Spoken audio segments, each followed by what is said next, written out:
বাবুরে গেছিলাম দুটো ট্রাউজার কিনে আনলাই বুঝিনি মার্কেটের মধ্যে যাইতে জামা কাপড়ের যে পরিমাণ দাম আয় আসে না যান বাসায় কোনো রকম মার্কেটে তুমি দাঁড়িয়েছি।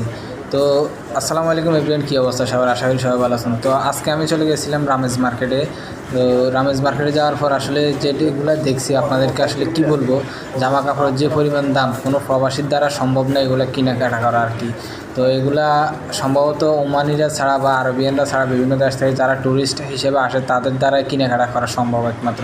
আমরা যারা প্রবাসী আছি তাদের দ্বারা এগুলো কিনা অসম্ভব প্রায়, কারণ একটা ফ্যান্টের যে পরিমাণ দাম এগুলো এত দাম দিয়ে কিনা আদৌ কোনো সম্ভব নয়। আর দেখা গেছে একটা দিন কেউ এত টাকা ইনকামও করতে পারে না হচ্ছে এখানে যে পরিমাণ একটা জিনিসের দাম আর কি। তো দেখেন এই যে ফ্যানগুলা, এই ফ্যানগুলোতে কী পরিমাণ দাম। একটা ফ্যান্টের দাম প্রায় 3 রিয়াল 800 করি আর কি, বাংলা টাকা যায় 1000 টাকার উপরে পড়ে। তো 1000 টাকার উপরে যদি একটা ফ্যানে কিনতে লাগে যায় তো মনে করেন আর অন্য অন্যগুলো তো আরও